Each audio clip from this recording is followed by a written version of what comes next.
साथियों नमस्कार। Political track के एक नए एपिसोड में आपका स्वागत है। मैं हूं पंकज उपाध्याय। आज बात करते हैं राहुल गांधी के भारत जोड़ो यात्रा में प्रधानमंत्री मोदी और भारतीय जनता पार्टी के दखल की।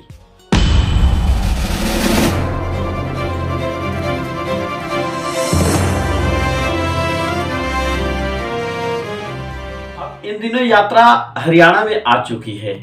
उस यात्रा को दिल्ली आने में देर नहीं लगने वाली है, जनवरी में वो आ जाएगी। शायद पूरी तरह से सत्ता और सत्ता से संवाद का वो दौर होगा जब सरकार और विरोधी दोनों आमने सामने होंगे। यानी दिल्ली अब दूर नहीं है, दिल्ली से ही वो संवाद कायम किए जाएंगे। अब तक सेंट्रल मीडिया, अब तक मेन स्ट्रीम मीडिया की नजर जिस पे नहीं रही है, ही यात्रा पे उसकी भी नजर पड़ने वाली है। बहुत सारे विमर्श होंगे, बहुत सारे डिबेट्स होंगे। तमाम मीडिया चैनल्स और उनके एंकर्स लगातार कोई विरोध करेगा, कोई पक्ष की बात करेगा, लेकिन कमोबेश वो यात्रा अंततः उस डिबेट का हिस्सा बनेगी जो अब तक मेन स्ट्रीम से बाहर थी। दिल्ली कई राज खोलेगा, कई नए तरीके के काम होंगे।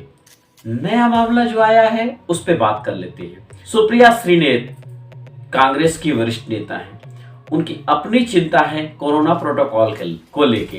राजस्थान में जब यात्रा थी तो वहां के एक भाजपाई सांसद ने पत्र लिखा स्वास्थ्य मंत्रालय को और उसमें चिंता जताई कि यात्रा से कोरोना महामारी के फैलने के चांसेस ज्यादा होंगे। यही सुप्रिया श्रीनेत की वो मानती है कि यात्रा में प्रधानमंत्री और भारतीय जनता पार्टी का सीधा दखल है। यही सुप्रिया श्रीनेत की वो मानती है कि यात्रा में प्रधानमंत्री और भारतीय जनता पार्टी का सीधा दखल है।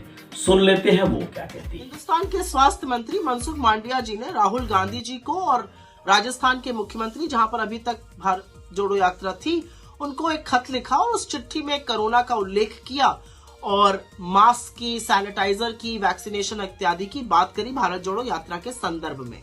पते की बात यह है कि ये चिट्ठी मनसुख मांडविया जी ने उस पत्र पर आधारित करी है जो भाजपा के राजस्थान के सांसद पीपी चौधरी जी ने स्वास्थ्य मंत्री को लिखा था और कोरोना का और भारत जोड़ो यात्रा के संदर्भ में कुछ चिंताएं जाहिर करी थी। तो पहली बात तो चिट्ठी भी भाजपा के सांसद के आधार पर लिखी गई है और वो प्रेषित कर दी गई है आगे। हम बहुत अभिभूत हैं आपकी चिंताओं को देखकर, लेकिन हम उसी स्वर में आपसे ये भी पूछना चाहते हैं कि क्या यही आईना, क्या यही चिंता मोदी जी को भी बताई गई है? क्योंकि 2 दिन पहले तो वो त्रिपुरा में रैली कर रहे थे, ठीक ठाक भीड़ भी आ गई थी। तो क्या वहां पे कोरोना नहीं फैलेगा क्योंकि वहां पे महामानव चले गए? पहली बात। दूसरी बात, और मैं ये बड़ी जरूरी बात आपसे करना चाह रही हूँ कि क्या हिंदुस्तान में कोरोना को लेकर कोई नए प्रोटोकॉल बनाए जा रहे हैं? क्योंकि अभी तक तो आप लोग अपनी पीठ ठोक के और सीना तान के कहते थे कि कोरोना पर हमने विजय पा ली। आज कहीं कोई नियम कानून ही नहीं है, चाहे प्लेन हो, चाहे ट्रेन हो, चाहे सार्वजनिक जगह हो, बिना मास्क के लोग आराम से घूम रहे हैं। इसका मतलब कोरोना नियंत्रण में है। और एक बहुत जरूरी बात यह भी कि क्या आपके मंत्रालय ने कोरोना के संदर्भ में कोई नए नियम और कानून बनाए हैं? खैर, यह आईना तो आपको भाजपा को भी दिखाना चाहिए, लेकिन जैसा कि अपेक्षित था, सरकार ने माहौल बनाने का काम किया और तुरंत चरण चुंबक चैनल्स और एंकर्स लगातार जुट गए कि कोरोना कितना बड़ा खतरा बन के। सुप्रिया श्रीनेत की पीड़ा भी जायज है, क्योंकि 150 दिन से लगातार साउथ इंडिया से चलती हुई यात्रा अब उस मुकाम पे पहुंचने वाली है जहां उसे माइलेज मिलने वाला है।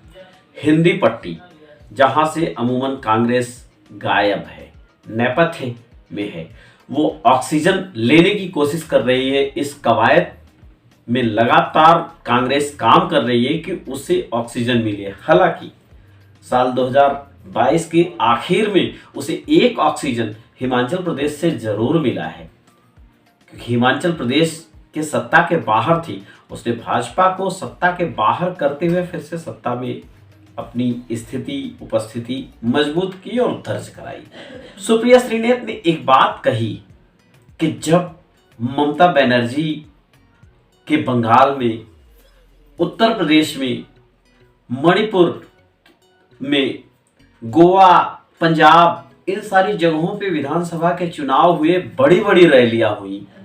इतना ही नहीं, 2-3 दिन पहले प्रधानमंत्री के नॉर्थ ईस्ट की उस रैली में महामारी नहीं फैली, तो राहुल गांधी को और राजस्थान के मुख्यमंत्री को कोरोना की हिदायत देने का मतलब क्या है?